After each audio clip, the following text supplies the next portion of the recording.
pansin sa iyong mga kapaligiran. Kay dumi na ng hangin, pati na ang mga ilog natin. Hindi nga masama ang pag-unlad at malayo-layo na rin ang ating narating. Ngunit masdan mo ang tubig sa dagat, dati kulay asul, ngayon'y naging itim. Ang mga duming ating ikinalat sa hangin, sa langit, huwag na nating paabutin. Upang kung tayo'y pumanaw man sa sariwang hangin, sa langit natin matitikman.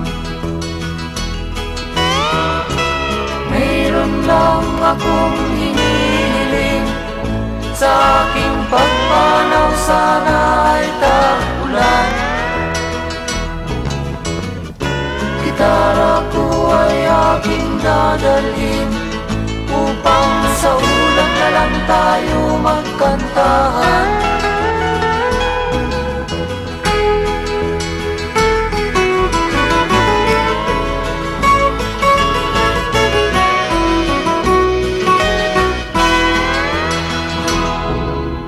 Ang mga batang ngayon lang isinilang, may hangin pa kayang matitikman. May mga puno pa kaya silang aakyatin, may mga ilog pa kayang lalamuyan. Bakit di natin pag-isipan ang nangyayari sa ating kapaligiran? Hindi nga masama ang pag-unlad kung hindi nakakasira ng kalikasan. Darating ang panahon, mga ibong dala ay wala nang madadapuan. Masdan mo ang mga punong dati ay kay tatag, ngayon'y namamatay dahil sa ating kalukuhan. Lahat ng bagay na narito sa lupa, biyayang galing sa Diyos kahit nung ika'y wala pa. Ingatan natin at huwag nang sirain pa, pagkat pag kanyang linawi tayo'y mawawala na. Mayroon lang akong hinihiling, sa aking pagpanaw sana ay tag-ulan. Gitara ko ay aking dadalhin, upang sa ulan na lang tayo magkantahan.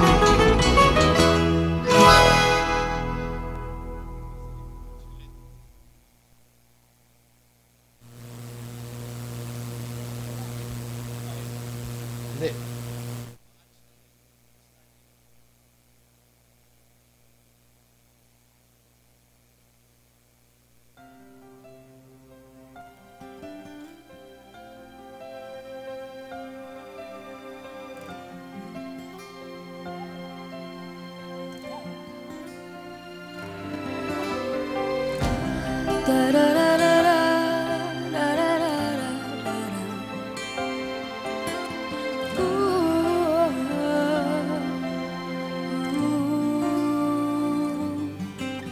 Sa puso, sa isip at sa panaginip, kasama kapiling kita. Laging mayroong bukas, laging may pag-asa, pagkat tuwing ay naandun ka. Malayo na, abot kamay kita, aking padarama, pag-ibig na walang kasing ganda. Darating din ang umaga na dala-dala'y pag-asa, ang ngiti sa puso ay madarama.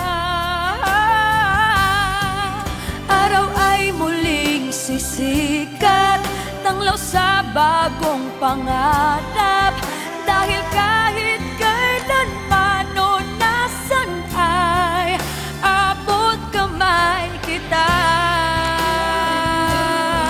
Sa pangungulilay, laging iniisip, naroon at naghihintay ka.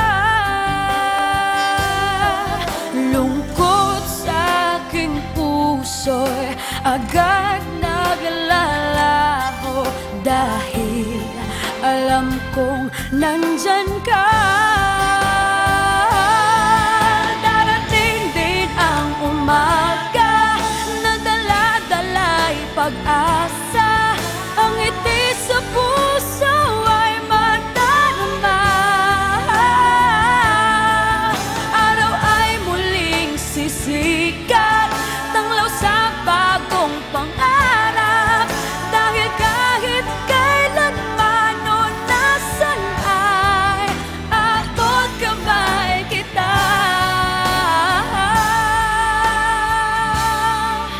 Abot kamay kita.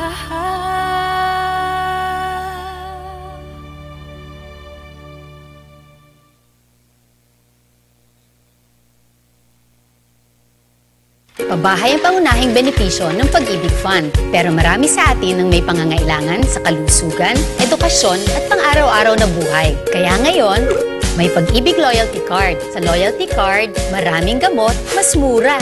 Tuition fee, mas mababa. At LPG, bawas presyo. Simula pa lang ito ng maraming dagdag ginhawa ng Pag-ibig Loyalty Card. Patunay na naman, sa pag-ibig ang pinaghirapan, may katuparan.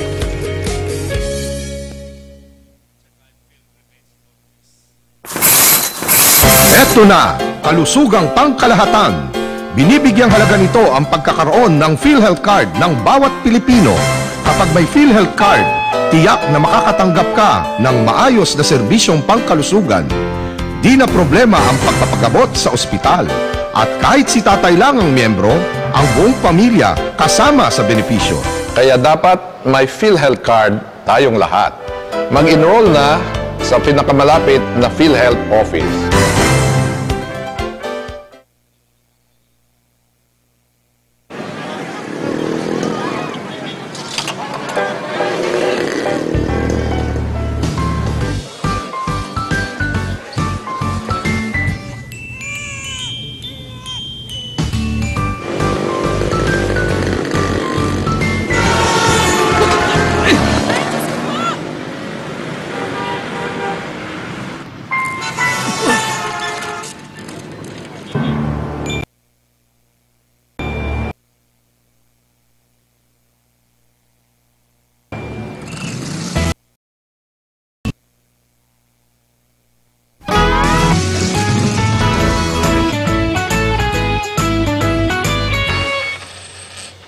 Bilib kami sa'yo.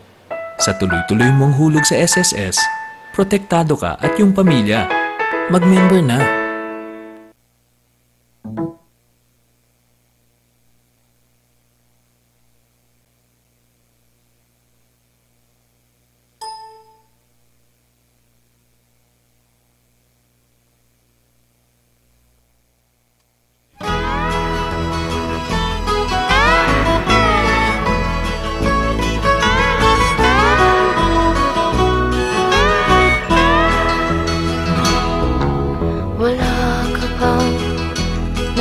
napapansin sa iyong mga kapaligiran.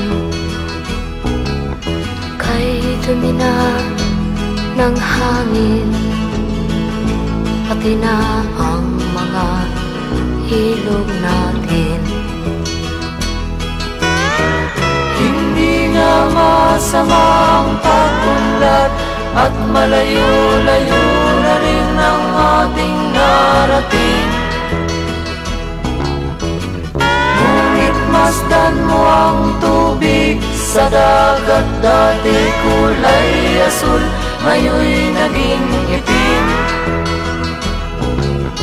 Ang mga duming ating ikinalat sa hangin, sa langit, huwag na nating paabutin.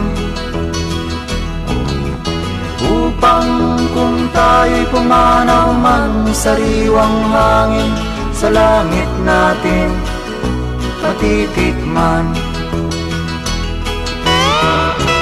Mayroon lang akong hinihiling, sa aking pagpanaw sana ay tag-ulan. Gitara ko ay aking dadalhin, upang sa ulan na lang tayo magkantahan.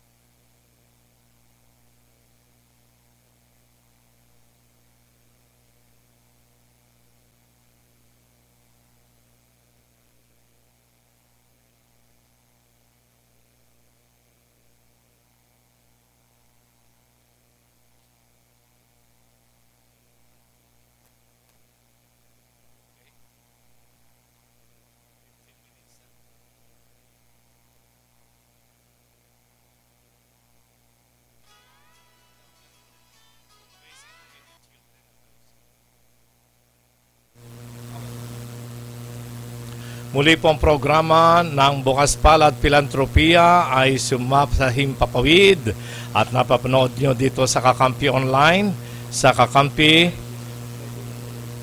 www.ustream.tv/channel/Kakampi Online. At syempre meron din po tayong kakampi-news.blogspot.com, kakampi.wix.com/kakampi. Ang Kakampi is double M. Kakampi. Kakampi. Okay. At syempre po sa magitan ng programa ng Bukas Palad Philanthropia, nagtataguyod ng kamalayan at kalinga sa kapwa at kapaligiran tungo sa kapayapaan at kaunlaran. Ay ating po matunghayan sa magitan nitong live streaming ng Kakampi Online, ang karapatan ng batang Pilipino. At kung paano naman siya, ay batay naman sa pananaw ng banal na kasulatan ng church teachings, paano natin palalakihin at tuturuan ang mga bata. So ngayon po naman parang level up tayo. From the government, natin ay concerns sa magitan ng mga batas na nagtataguyod ng karapatan ng batang Pilipino, may mga tinatawag na UN Convention on the Rights of the Child. At bilang Pilipinas, sambayan ng Pilipinas, niratify po itong 1987 ang Rights of the Filipino Child ng ating bansa.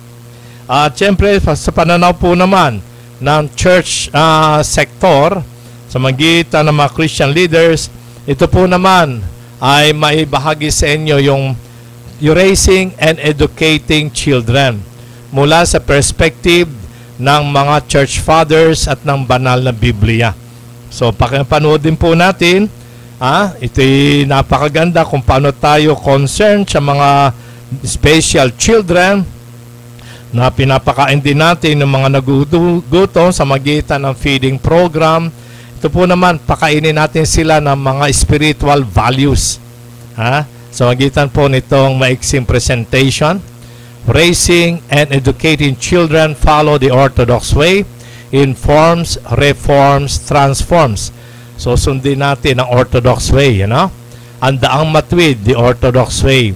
Mga anak, sundin ninyo ang inyong magulang alang-alang sa Panginoon, sapagkat ito nararapat. Igalang mo ang iyong ama at ina. Itong unang utos na may kalakip na pangako. Ganito ang pangako, ikaw ay giginhawa at lalawig ang buhay rito sa lupa. Kaya naman, sa Efesos 6 verses 1 to 3, mga magulang, huwag niyong ibuyo sa paghihimagsik laban sa inyong mga anak dahil sa malabis niyong kahigpitan. Sa halip, palakihin sila sa tuntunin at aral ng Panginoon. Efesos 6:4. Okay? So that napaka-importante po ito, no? Sa sulat ng Apostolic Constitution, taon pa ito ng about 390 AD. Rear your children in the Lord, teach them from infancy the Word of God, discipline them when needed, and render them respectful to legitimate authority. Never let them exercise authority over you. Kaya mga sinasabi ng mga bata na sobrang pasaway, na makulit, alalahanin nyo. Ayon kay St. John Chrysostom, 4th century, fathers and mothers, go and lead your child by the hand into the church. I have already told you that vice is hard to drive away. For this reason, that no one takes his children, no one talks to them about virginity and sobriety, or about contempt for wealth and fame, or for the precepts laid down in the scriptures. So, kung tayo'y mga mananampalataya sa Diyos, ayan, ayon kay St. John Chrysostom, ito'y picture naman ito sa De La Salle University na ma-invite si Father Filimon na magbigay ng lecture. Na si Brother Armin Luistro, ang presidente ng De La Salle Manila. Ngayon siya na ang DepEd Secretary. May mga dean ng college, ng graduate school sa De La Salle. Si Father ang nagbigay ng lecture. Next. Saint Basil the Great, young people must be made to distinguish between helpful and injurious knowledge. Ito importante po. Dapat bata pa malaman natin true and false. Ituro sa bata anong true and false. Anong makabubuti, anong makasasama. Paggamit mo nyo sa kanila ang kanilang free will. Pero kayong mag-guide, sabi ni Saint Basil. Ang purpose ng pagiging Kristiyano ay upang tayo ay maging mapanuri. Alamin natin ang mabuti, alamin iyan, and gawin at talikdan na masama. Kung para bang katulad ng athlete, musician, at kailangan magbigay ka ng extra effort, energy, para ikaw magkamit ng korona ng karangalan. Okay? Saint Basil again, seek out with much care and thought a teacher will be a safe guide to you in your manner of life, one who knows well how to lead such our journeys towards God. A teacher who is rich in virtues and wise in the Holy Scriptures. So yan po ang tungkulin din, maging na mga nagtuturo. Dapat magturo kayo by example. Yan si Father Filimon, na-conferred ng MDiv, Master of Divinity sa St. Tikhon Orthodox Theological Seminary sa South Canaan, Pennsylvania. Ayon kay St. John Cassian, 5th century. It is not the amount of learning. Okay, St. Cyprian, ayan, mga bata pa rin. May mga gifts galing yata ito sa magaling ito? Procter & Gamble, Unilever. Unilever? Okay. Let nothing be taught to children except those things which nourish the soul and make one a better person. Mga t-shirt may krus. Next. So, nababasa yan natin mga kapatid, mga nanonood sa OFW kakampi, at lang mga senior citizens at Filipino Inventor Society. Ito naman ang aral ni St. Clement of Rome. Sa kanyang feeding program ng Bukas Palad, how much better it is for children from the very start not to desire forbidden things than to obtain their desires. Matuto ang mga bata na huwag sila maghangad ng mga bawal. Okay? St. Ignatius of Antioch, it is good to teach if he teaches, also acts with good example. Nagtuturong volunteer, yung ginagaya siya ng mga bata. Raise your arm. Up high. Okay? So, yan po karamihan. Ikangay mga inspirasyon lamang yan. At yung mga OFW na may mga anak, yan, ipadala nyo sa inyong mga kasambahay. Tularan nyo, buksan yung Biblia, tingnan yung mga tinuro ng mga saints, o panoorin dito sa Kakampi sa ating YouTube. Ano? Kakampi YouTube. Magkakaroon na ba? Meron na ito. So, importante yan yung paano palalakin. So, yung mga bago magpakasal, bago mag-asawa, dapat alam na rin nyo ang future ninyo. Sakali man kayo may plano kung ilang anak, ayan, paano nyo palalakin yan, mga anak ninyo, ayon sa tuntunin at aral ng Panginoon. Okay? So that yung karapatan ng batang Pilipino, yan po ay susog ng pamahalaan sa banal na kasulatan. And number 1, ang mga matatanda dapat magturo by good example. Hindi dapat maging exemption. Na walang exempted sa batas ng Diyos. Ano? Bata man o matanda, mahirap man o mayaman, batas yan ng Diyos. Pwede tayo maging mabuti sapagkat una pa tayo nilikhang mabubuting tao. Naging palpak lang tayo na sumala, naging matigas ang ulo dahil nawala na tayo ng ating pakipag-ugnayan sa mabuting Diyos na lumikha sa atin ayon sa kanyang larawan at wangis. Subalit salamat po sa Kakampi Online at ipinagpapatuloy ng Bukas Palad Philanthropia ang mga inspirasyon ng banal na kasulatan at ng mga church fathers para tayo mapabuti. Sorry. Ayan. Okay, sa ating pagpatuloy na ating programa, 1:25 na in the afternoon. Okay? Atin naman tingnan paano tayo maglalakbay pag malaki na ang bata. Pag nag-asawa na, panoorin natin yung Pilgrimage for Peace. Kasi ang layunin po ng Bukas Palad, yung pinakamoto nila, kamalayan at kalinga sa kapwa at kapaligiran tungo sa kapayapaan at kaunlaran. Kaya tayo magpipilgrimage tayo. Paano tayo magkaroon ng kapayapaan? Kita ninyo, nasa Diyos ang awa, nasa taong gawa. Madali maging tao, mahirap magpakatao. Madali maging Kristiyano, mahirap magpakabanal. Pero sa magitan po ng ating programa, balikasan, balik-kalikasan, ibalik po natin ang likas nating kabutihan sapagkat tayo nilikha ng Diyos ayon sa kanyang larawan at wangis.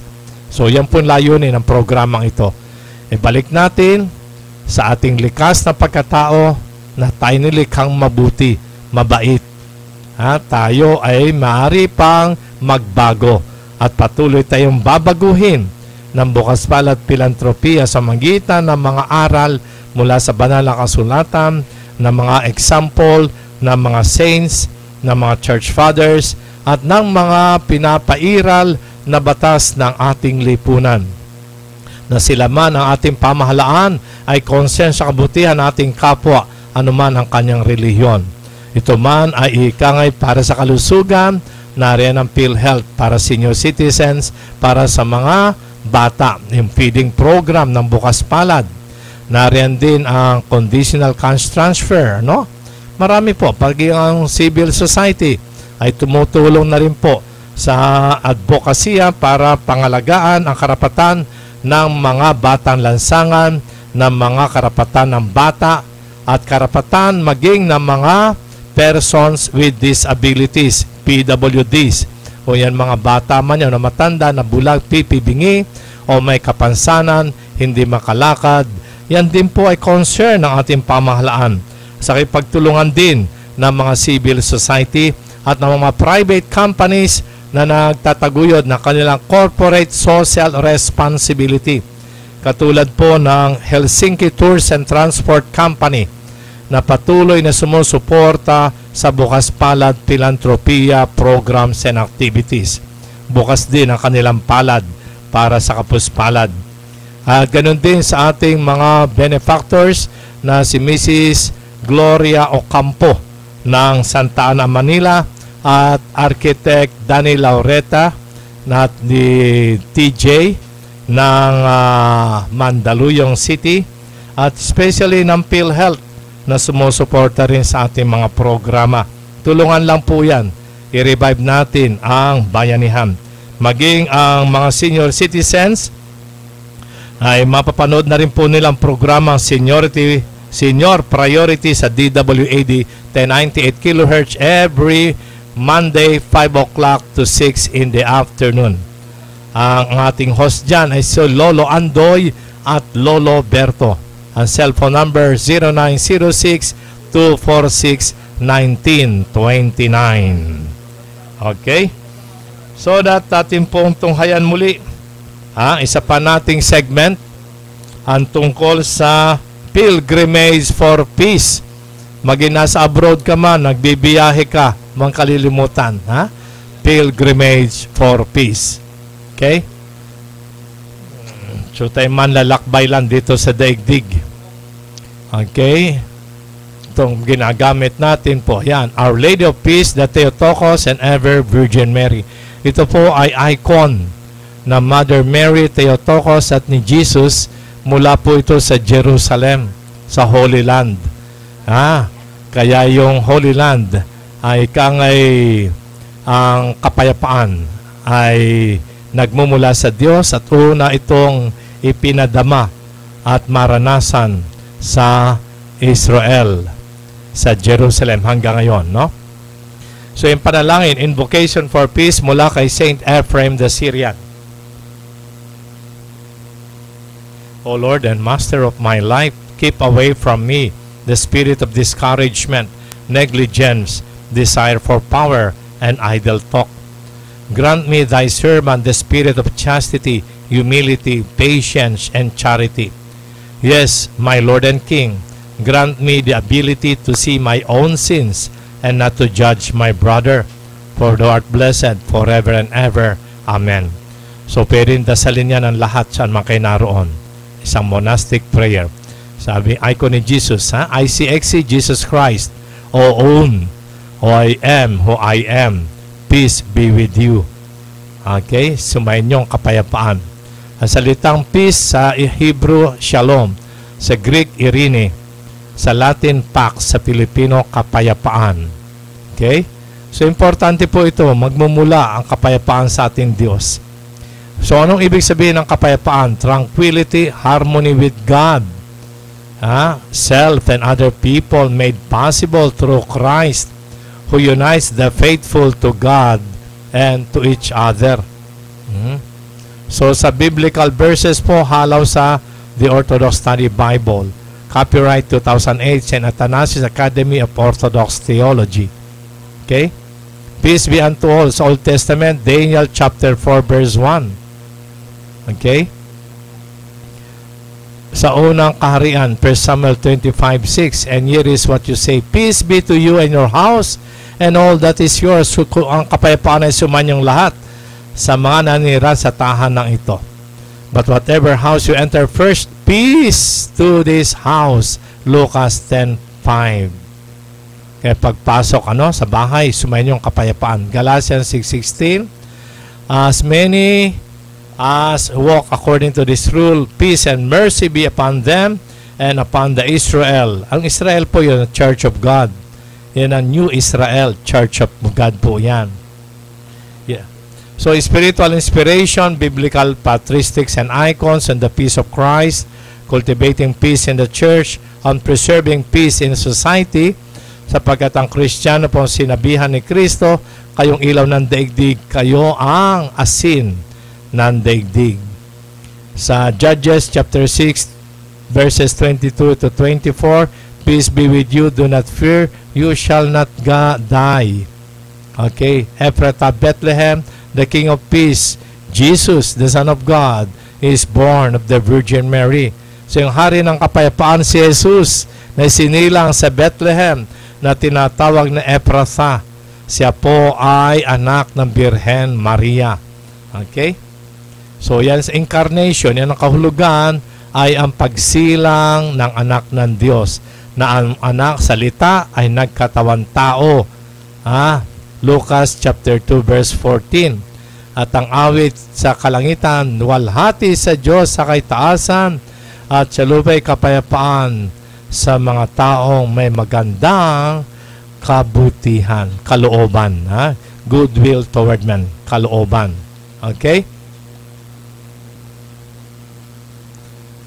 So that yung forgiveness ay isa rin itong paraan para natin madamang kapayapaan. Peace to you as the Father sent me, I also send you. So sinugo ni Kristo ang kanyang maalagad para ipahatid ang kapayapaan nagmumula kay Jesus ay matanggap ng lahat ng tao, ng lahat ng saling lahi. Okay. So dapat magkasundo tayo sa bawat isa sa magitan ni Jesus Christ, the word which God sent to the children of Israel, preaching peace through Jesus Christ. He is Lord of all. Gawa chapter 10 verse 36. Therefore, having been justified by faith, we have peace with God through our Lord Jesus Christ. Romans chapter 5 verse 1. For He Himself is our peace, who has made both one and has broken down the middle wall of separation. Ephesians chapter 2 verse 14. Colossians chapter 1 verse 2. Ang pagkipagkasundo sa kapwa, pagkasundo ng mga tao sa ating Diyos ay ginanap ng ating Panginoon sa magitan ng kanyang dugo na dumalaw sa kanyang katawan na siya nakabayubay sa krus, na pagkasundo niya ang tao at ang Diyos. Okay? So that tungkulin natin ang tayo ay maghanap ng kapayapaan. Keep your tongue from evil and your lips from speaking deceit. Huwag tayo magsinungaling. Huwag tayo magsalita ng mga masama, kabastusan. Shun evil and do good. Seek peace and pursue it. Awit, chapter 33, verses 14 and 15. Yan, nasa icon yung St. Catherine Monastery. Ito isang monghe, nakapako sa krus. He crucified ang lahat niyang kasalanan sa krus. So, ibig sabihin, tapusin na natin, patayin natin ang ating kasalanan. Yun ibig sabihin. Ang kapangyarihan ng Diyos, pinapatay natin ang ating pagiging selfish. And let the peace of God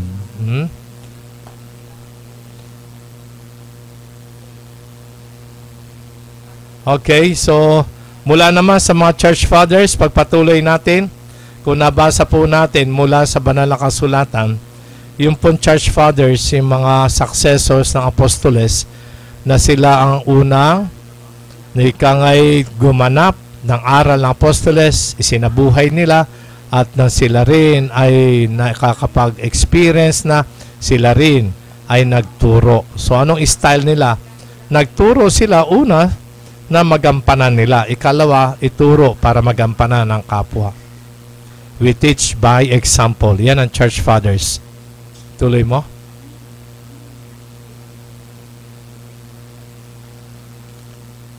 From the church fathers na.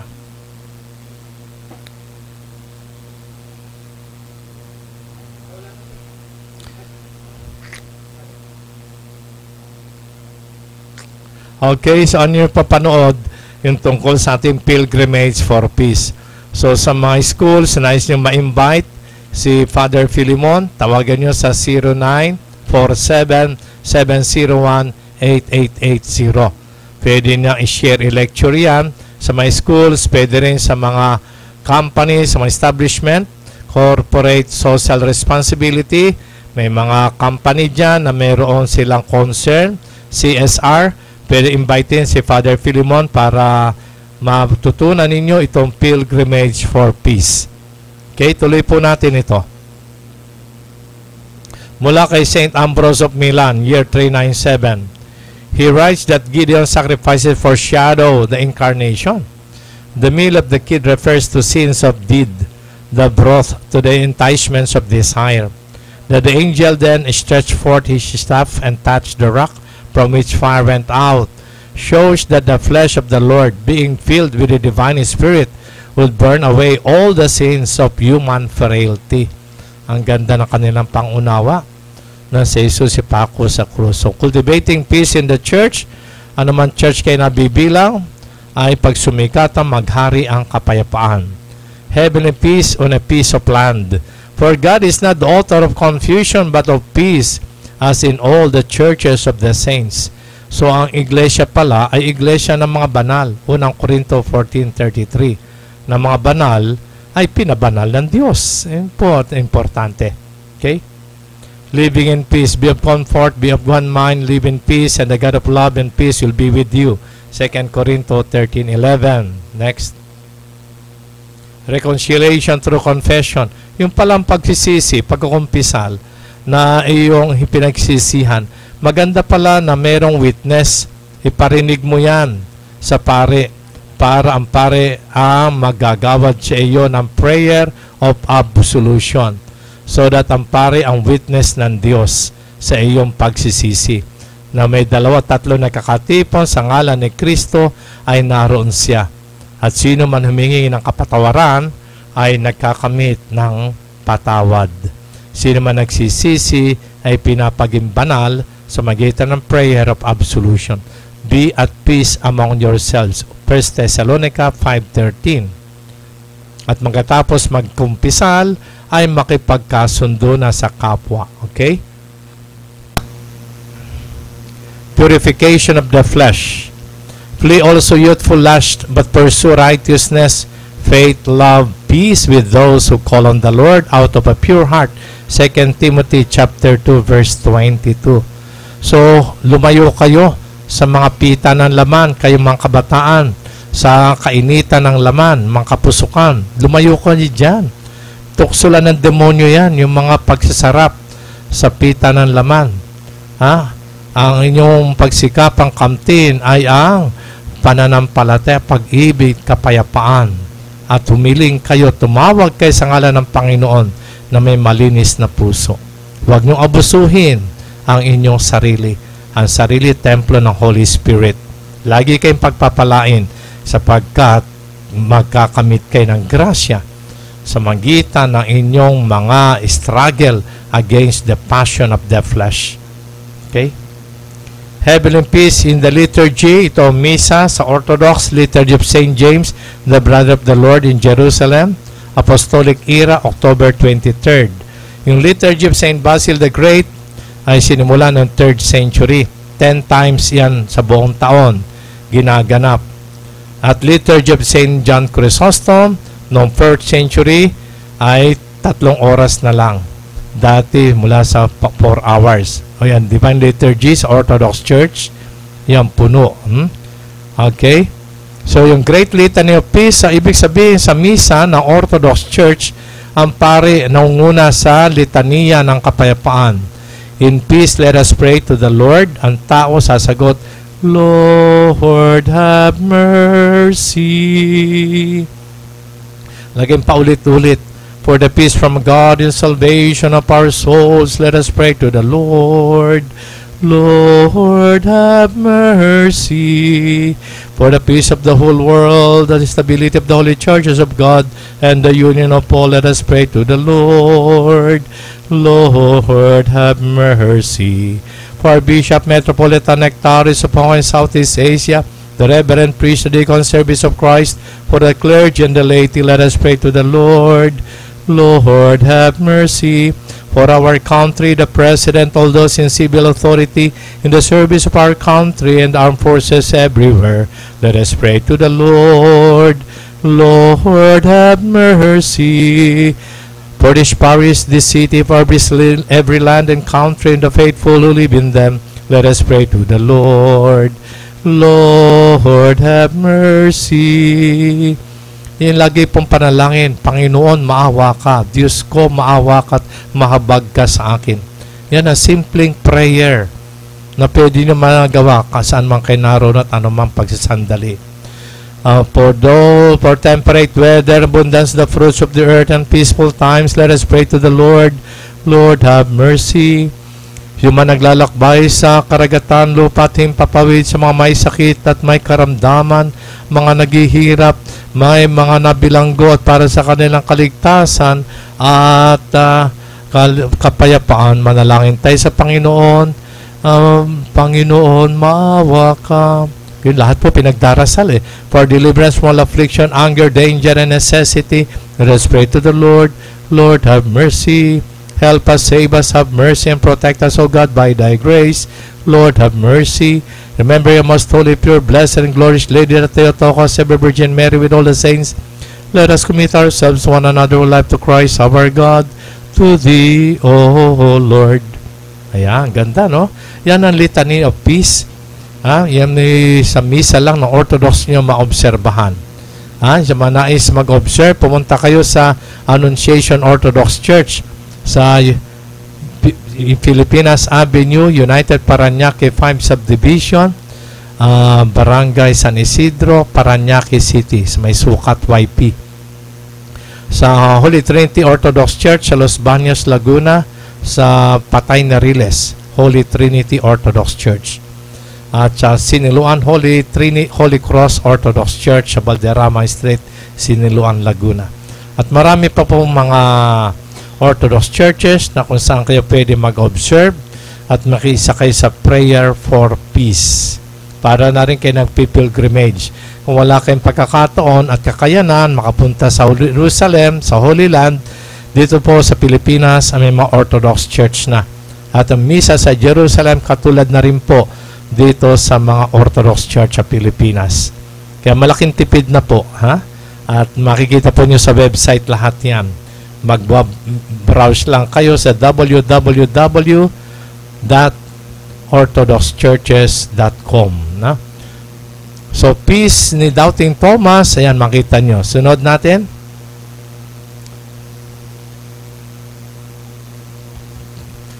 So, in legacy ni Christ, peace I leave with you, my peace I give to you. Not as the world gives, do I give to you. Let not your heart be troubled, neither let it be afraid. John 14:27. So, iba po yung kapayapaan na inaasam ng tao na mapatupad ng ating pamahalaan. At iba po yung kapayapaan na binigay ng Panginoong Kristo sa mga nananalig sa Kanya at kabilang sa Kanyang banal na iglesia, ang Orthodox Church. Kaya importante po magkaroon tayo ng distinction.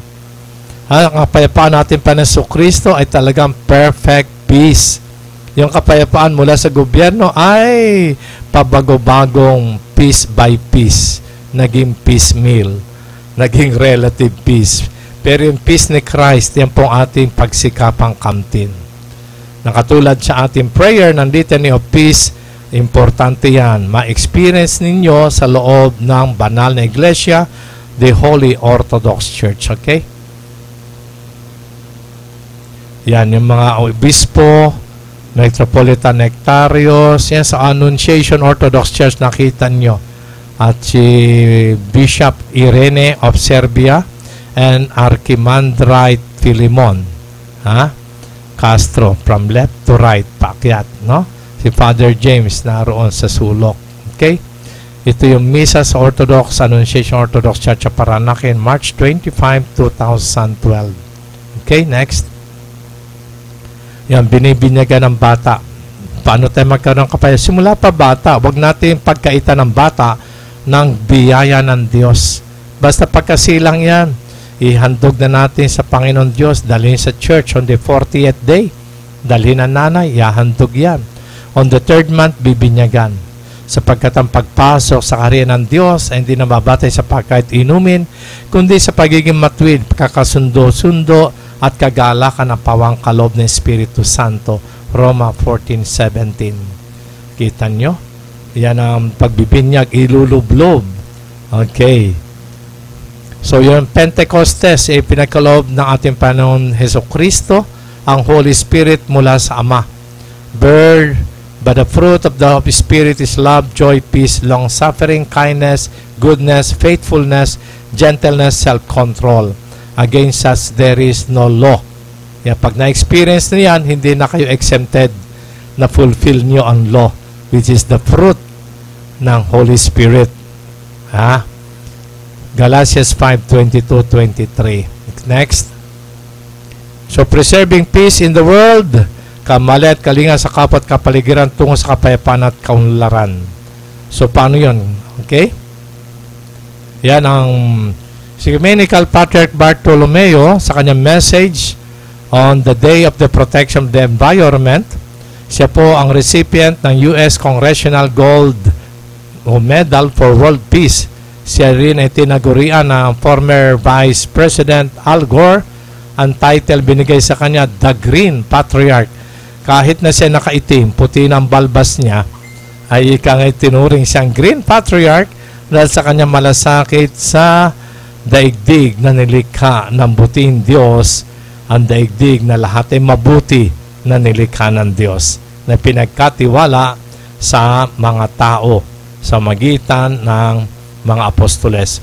So, Orthodox Ecumenical Patriarch Bartolomeo receives Religious Freedom Award at the Netherlands, May 12, 2012. Ayun si Patriarch Bartolomeo, pangatlo, left to right, the third, second from the right. Okay? So, peaceful coexistence. Maging iba't ibang kultura nasa bansa, mga dayuhan with the natives, ay magkaroon tayo ng peaceful coexistence. Ano man ang religion, Muslim man, Hudyo man, Kristiyano man, at sa Kristiyano man, mayroong hindi naniniwala sa Holy Trinity, may naniniwala sa Trinity, may Orthodox man at may heretics, we can still coexist peacefully. Ayan. The salt is good, but if the salt loses its flavor, how will you season it? Have salt in yourselves and have peace with one another. Mark 9:50. You are the salt of the earth. God-loving Christians. Tolerance and coexistence. Sa Joy Everlasting Desmos International Youth Festival, iba't ibang mga grupo ng kabataan sa iba't ibang bansa nagkaroon ng selebrasyon sa isang lugar. Naranasan nila ang joy everlasting, tolerance, and coexistence. Walang ipinipilit, walang pinupuwersa, walang bullying, tolerance, and coexistence. I-share mo lang ang pananampalataya mo, ang kapayapaan mo sa Diyos, at makipamuhay ka at matatanggap mo lahat na may kapayapaan. Okay? Pursue peace with all people and holiness, without which no one else will see the Lord. Okay, next. Ayan, yung Russian Orthodox Church sa Moscow. Therefore, let us pursue the things which make for peace and the things by which one may edify one another. Very colorful. Cathedral of St. Basil. Okay? Ayan, now may the Lord of peace himself give peace always in every way. The Lord be with you all. Sa left side, makita niyo si Father Philemon with Father John Morris. At sino artista yon? Naalaala mo? Na ginanap yung Blessing of Water sa Manila Bay. Si Roy Alvarez. Kasama yan sa pagpapalaganap ng kapayapaan. Sa right side, si Father Philemon nagpapakain sa mga bata sa kanyang Mission House St. Nicholas Orthodox Chapel sa Golden City Subdivision, Santa Rosa, Laguna. Okay, next. Blessed are the peacemaker, for they shall be called sons of God. Ito pong si new martyr Eugene Rodionov. Rodionov, Russian soldier martyred as an Orthodox Christian by Chechen rebels on May 23, 1996. Hindi niya tinatawa si Jesus Christ. Tinanggap niya ang Panginoon Jesucristo hanggang sa siya patayin. Hindi siya tinatuwa. Siya po'y tinuring na Orthodox Christian martyr. Blessed peacemaker, for they shall be called sons of God. Hindi nako-compromise ang kanyang pananampalataya maski patayin siya. Okay? Okay, next. Matthew 5:9. Next. Orthodox Christian for Life. Ayan, sa left side and right side. Ayan, Orthodox Christian for Life, pareho pala. Sa Washington DC, nung ako'y pumunta po dyan, ay kasama ako dyan sa mga rally sa Washington DC. Ang dami po, halos na puno na ata yan, mga 1 million interdenominational, interfaith rally, ang Christian for Life against abortion. Dahil sa Amerika, legal ang abortion, kaya yung mga Kristiyano, pinapaalalahanan na sana baguhin yung batas kasi ang dami pong mga namamatay na bata at hindi sila pakinggan. Kaya itong mga adults, mga parents na nananawagan na ipagbawal ang abortion. Dahil ito po ay batas napakahirap makapamuhay ang isang Kristiyano na kung batas ay kontra sa batas ng Diyos. Kaya magagawa lang nila magdasal at mag-appeal sa conscience ng mga nasa Washington, D.C.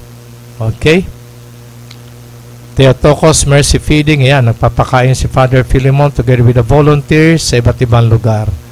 Magkatapos ng dasal, ayan, magpakain for healing of body and soul. Okay?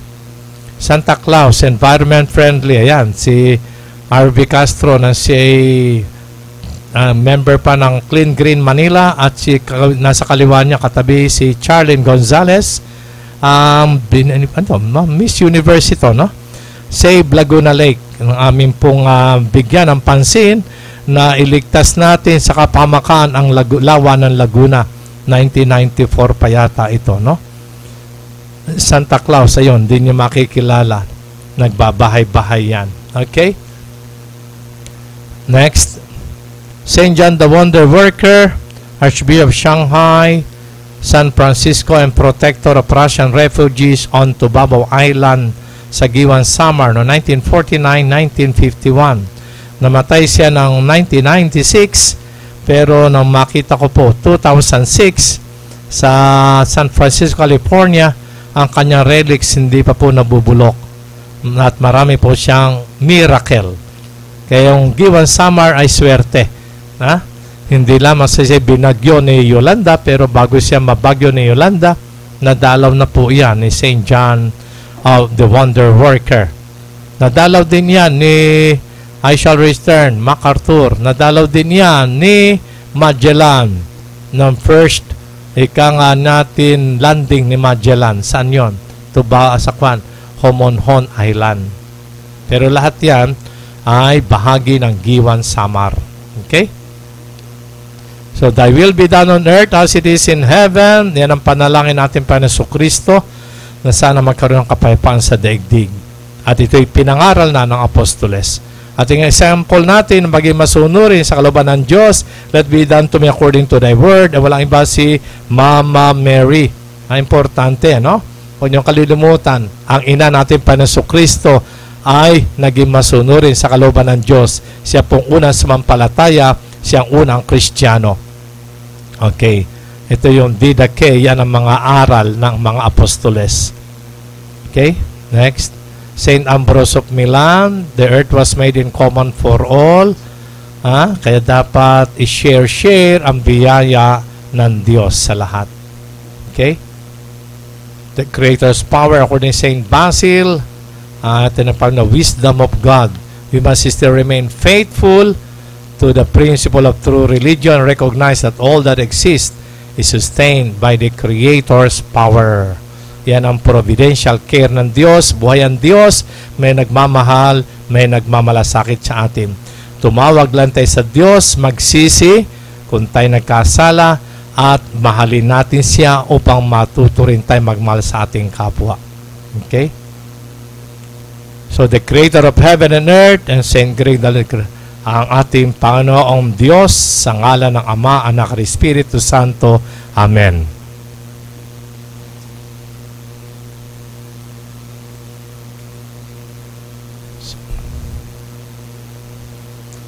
So yan po ang ating natunghayan sa aral ng banal na kasulatan at mga church fathers na sila rin po ay naglakbay sa daigdig, namuhay din sa ating kapaligiran.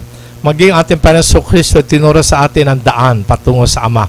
Kaya very practical ang aral ng Panginoon. Isinasabuhay yan, we lead a good example at hindi exemption. Hindi tayo exempted. Maging si Mama Mary, maging mga apostles, sila po ay naging masunurin sa kalooban at aral ng ating Panginoon Kristo. Kaya tinanggap nilang Panginoon, sinabuhay na aral ng Panginoon, kaya sila tinanggap ng Ama sa langit.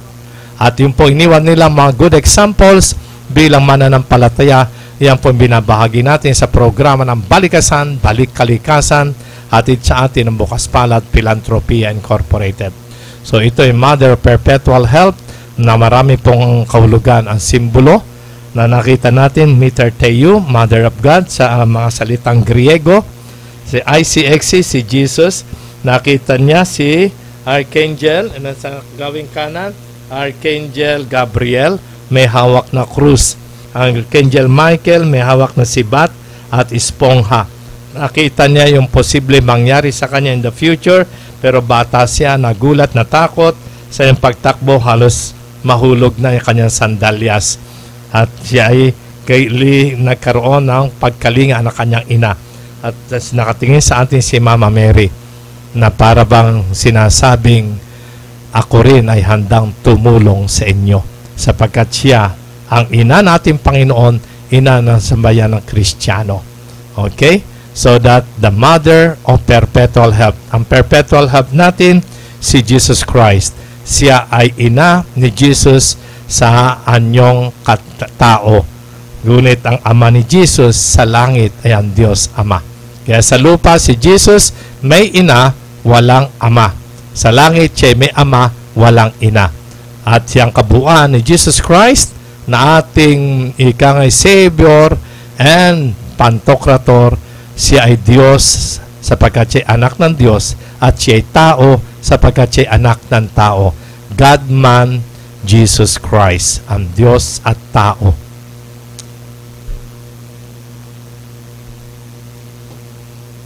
Okay, sa ngalan po ng Bukas Palad Philanthropy Incorporated, naghatid sa inyo ng programang Balikasan, Balik Kalikasan. Nagpapalaala na sa Diyos ang awa, nasa taong gawa. At mula naman sa Bukas Palad Philanthropia, na nagtataguyod kamala at kalinga sa kapwa at kapaligiran tungo sa kapayapaan at kaunlaran. Hanggang sa muli po, ito si RV Castro nagpapasabing, ang buhay ay mahalaga, kaya ito'y mahal.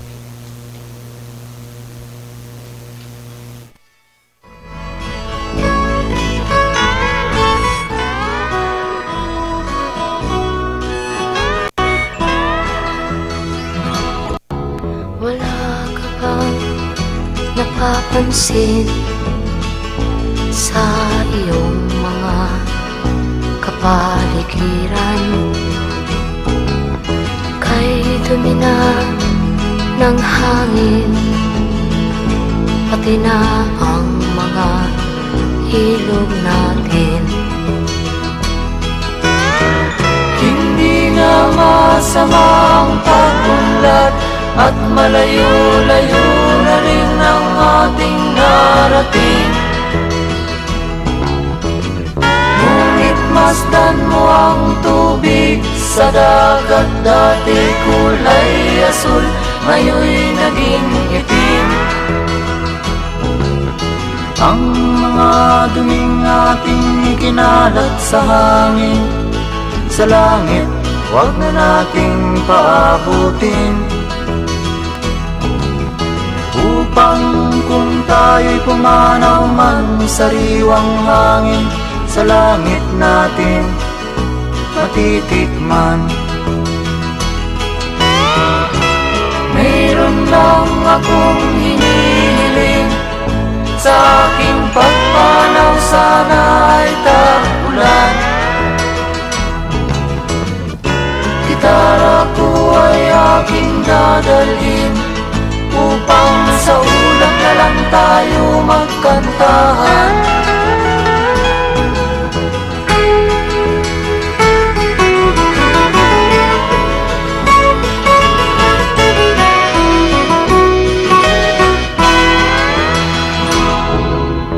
Ang mga bata ngayon lang isinilang, may hangin pa kayang matitikman. May mga puno pa kaya silang aakyatin, may mga ilog pa kayang lalamuyan. Bakit di natin pag-isipan ang nangyayari sa ating kapaligiran? Hindi nga masamang pag-unlad kung hindi nakakasira ng kalikasan. Darating ang panahon, mga ibong dala ay wala nang madadapuan. Masdan mo ang mga punong dati ay kay tatag, ngayon'y namamatay dahil sa ating kalokohan. Lahat ng bagay na narito sa lupa, biyayang galing sa Diyos kahit nung ika'y wala pa. Ingatan natin at huwag nang sirain pa, pagkat pag kanyang linawi tayo'y mawawala na.